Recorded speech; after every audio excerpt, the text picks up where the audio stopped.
for us and always stressing on the importance of reading. So, I always was excited about what new book he would be bringing for me. And my father, my mother would also tell us these stories, these folk stories about, Old High and Massacre Man and stuff like that. And around 15, I was just getting ready for CXC and just prayed and hoping that I did well, and I did. Okay. Let's go straight into what is accurate when those close to you describe you. um, they will say that I'm a hard worker, that I am very encouraging, and something I can't argue with. They will tell you I will gaff you, that I could talk. And I'm not embarrassed about that at all because I like meeting new people. I like, conversing with people. So yeah, it would be accurate to say that I like to talk a You like, lot, and that's fine. and you embrace that. Yes, I do. Who are some women? Who are some women who have had a great influence on your life while growing up? Um, my mother, because without watching my mother, I would never be here. I watched her sew, and I watched her work really hard, and I think I get a lot of that from her. My persistence, my drive, that I don't ever want to give up type of mentality. I got that from my mother. Um, there would have been other, you know, other things like, okay, let's say I would have watched something with Oprah Winfrey. My father would have given me a Harriet Tubman book to read, like different things like that was inspiring. But my mother in particular is, she's the woman who's responsible for who I am. Who was more of the disciplinarian among your parents? They both were. They had different methods. That's just it. My mother would beat. My father sometimes he would give, some lashes, but he would more listen to both sides of the argument. And I think I got that listening um, spirit from him. So you studied social work and sociology. Yeah. How did you make the switch to fashion designs? Well, it really wasn't so much of a switch Mhm. because, like I said, fashion was something that was very natural to me. And a lot of people don't understand a lot of the things that go into fashion. In major fashion houses, on the global level, they hire sociologists and psychologists to study the demographics to understand what clients are looking for, what they want to wear, what do they need, all of these different things. And that's something I did. Doing sociology, I would do a lot of research. So I just applied what I did in that field in the fashion environment, and it just worked for me. So there wasn't much of a major switch. I guess the only difference is you create garments. What are most people surprised to learn about you when they get to know you? Um, that I like watching ants, and soup is my favorite food. Soup. Soup, yeah, My mother would have loved you. Trust me, she'd have traded us. Wow. Okay. yeah. So, how would you grew up in Guyana? How would you say your Guyanese heritage um, influenced your designs?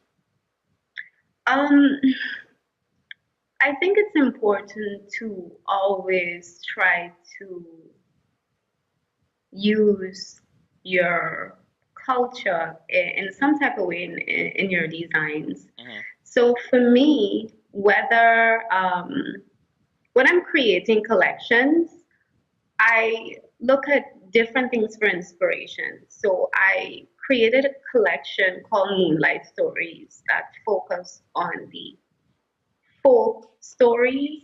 Like I told you earlier that I would, hear stories from my parents about the old hike and Massacre Man. all these different folk characters. So I created a collection based off of that Guyanese folklore culture, right? And different things like that, whether my collection or a piece might be Afro or Indo inspired or indigenous inspired, I try to always incorporate something from where I'm from. I think that's important. You mentioned Moonlight, and I have to um, I have to read off some of the fashion. What do you call it? Okay, let you answer this. Garden of Okay. the Brides, Yeah. Rebirth, Synesthesia, Moonlight Stories, Silhouette. What comes Yeah. to mind when you hear those names? Different things.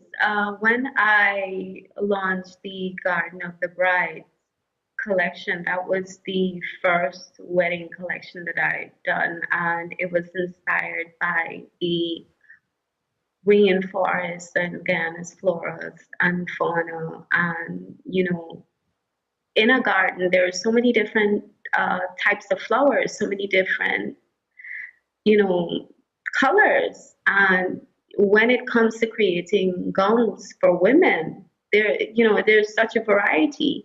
They all come in different sizes. They all have different needs and wants. So I felt like, the Garden of the Bride was a fitting name for that collection.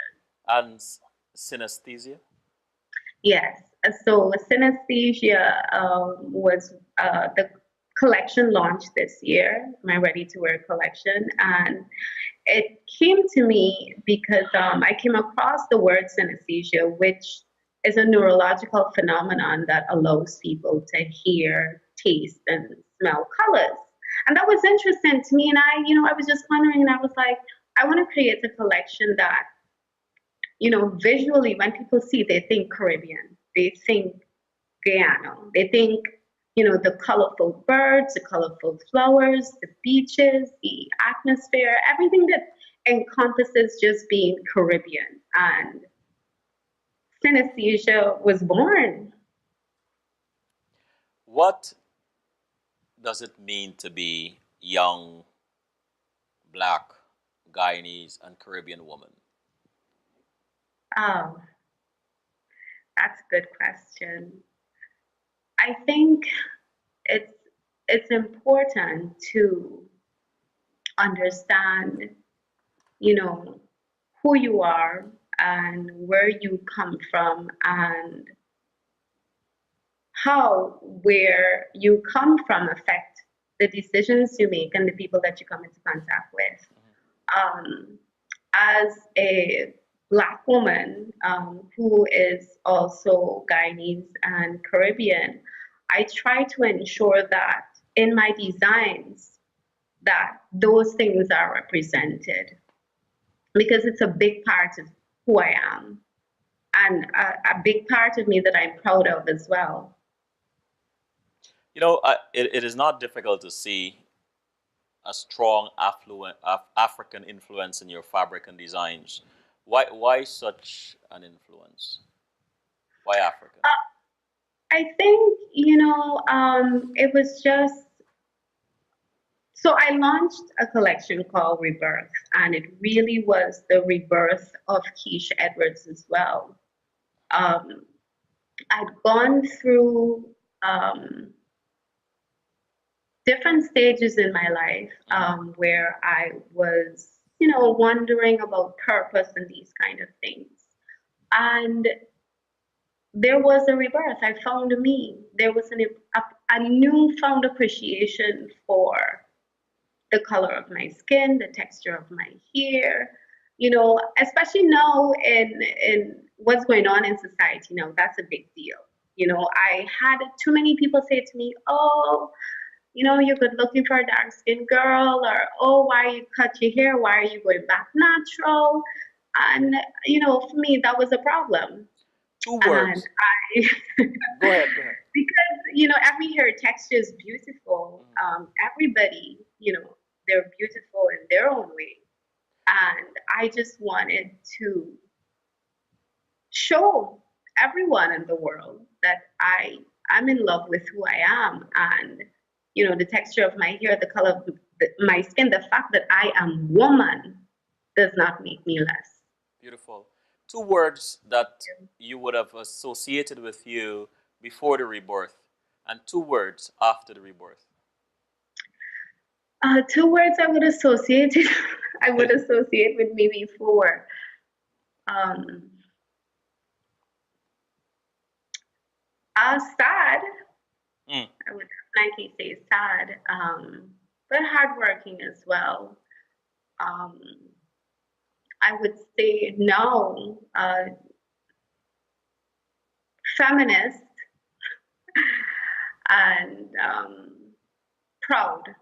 Feminist and proud. Do you have a particular cause that you're passionate about?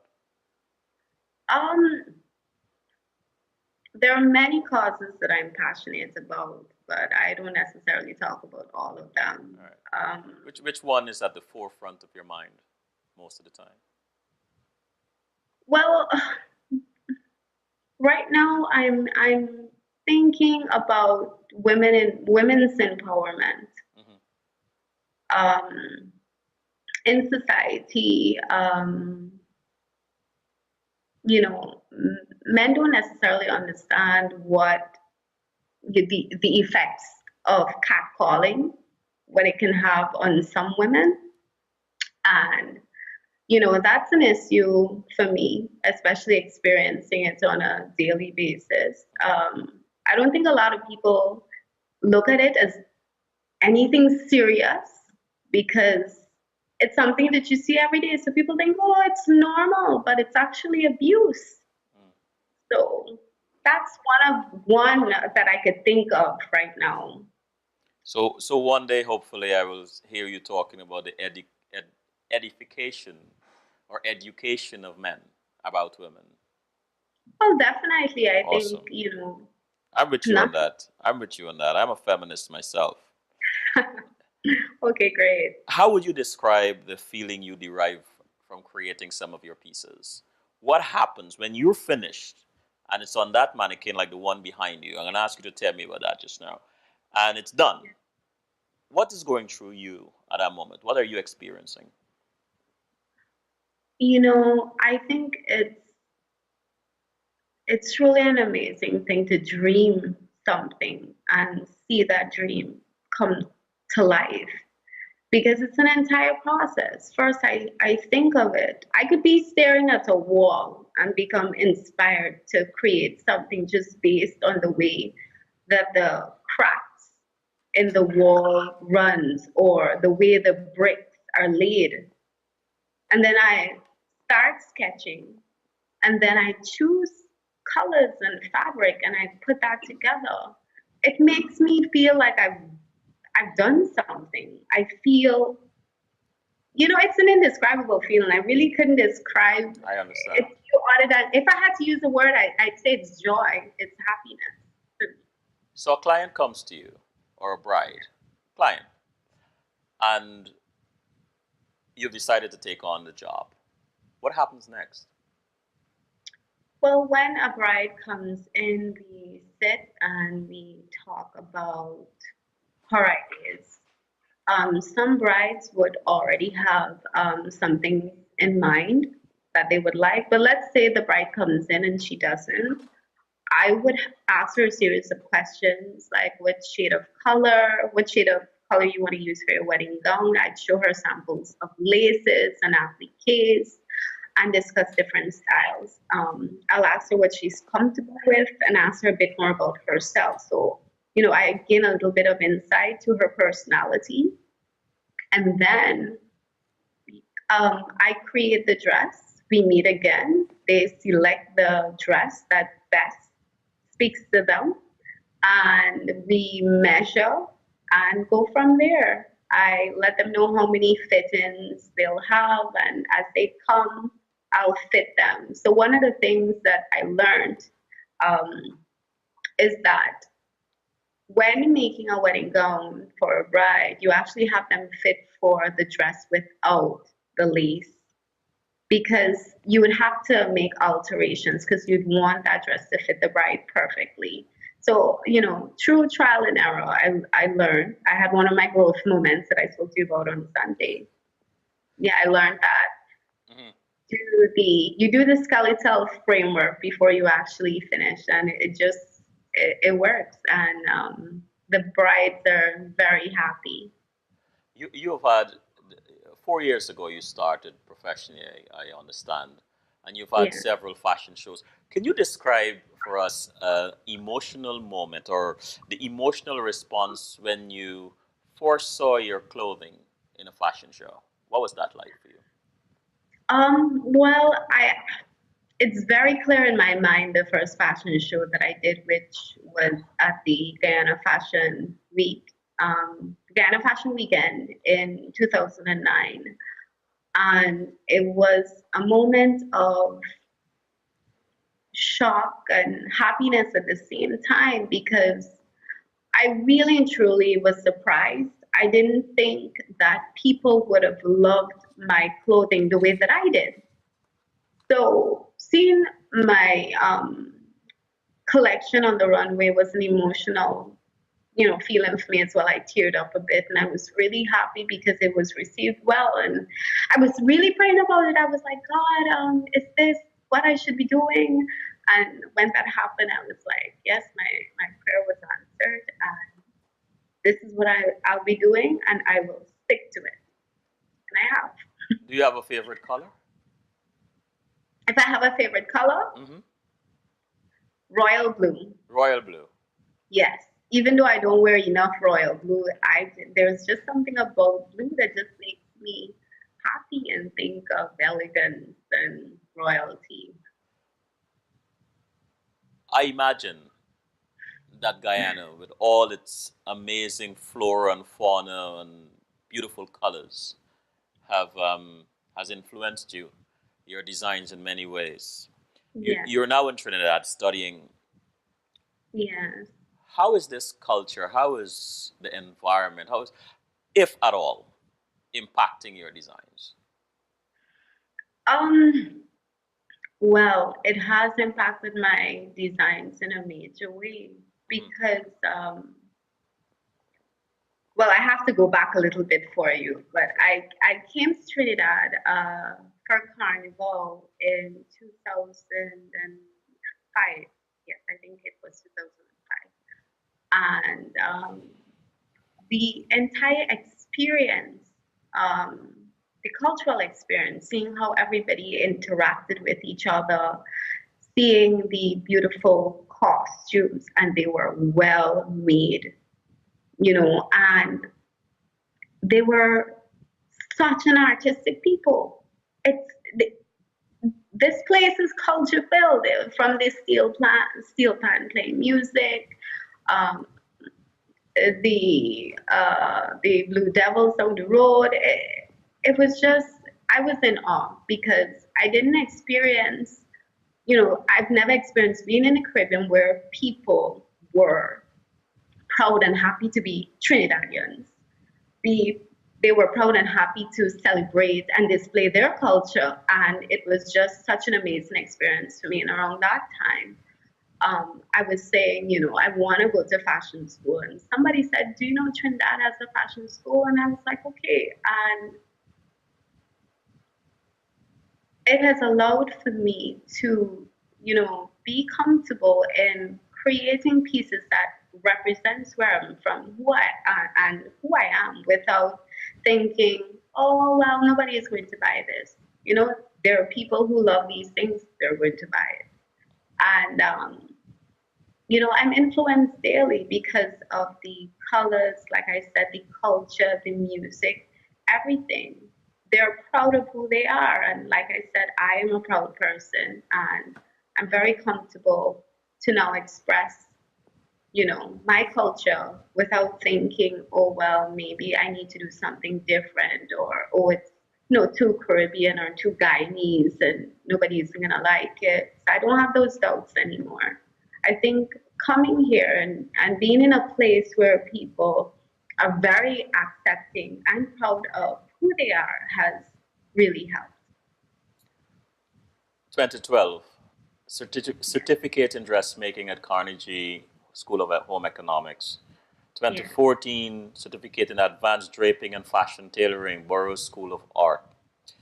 Yeah. Then 2014, again, Parsons, the New School for Design. This is in New York. Yes.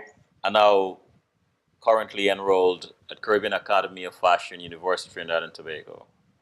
So I'm Yeah. wondering how these streams of education benefited you so far.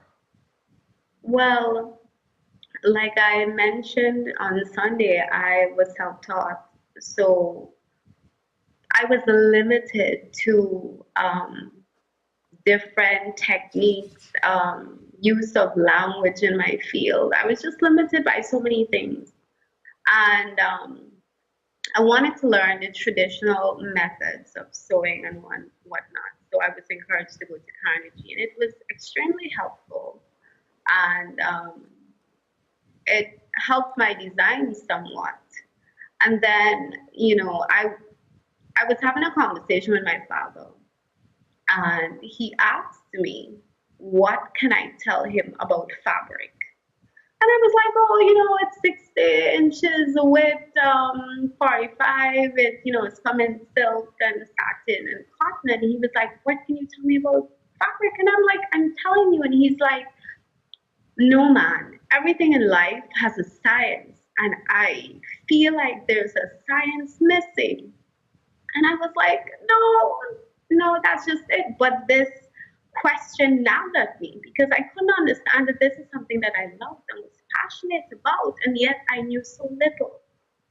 And that question led me to doing the different courses that I did. And it brought me to Trinidad and Tobago, and it has really helped because now when I went back home, I was able to say to my father that, oh, well, there's natural and synthetic fibers, and these fibers create fabric. And you have fabric coming from trees and from animals and all of these different things that I can now say to him that I couldn't say before. And I could honestly say I did not know these things, and I know so much more. So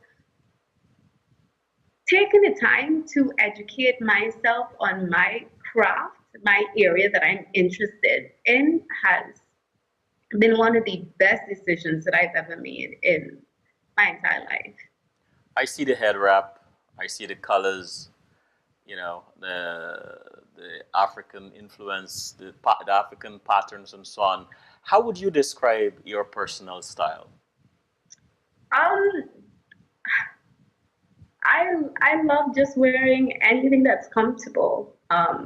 For me, I love prints, especially Kente prints, because Kente print were used by the royal family um, in Ghana, and for me, I think why not? Why am I not royalty? So I wear the Kente print. That's actually my favorite African print to wear. So you probably always see me in some type of head wrap.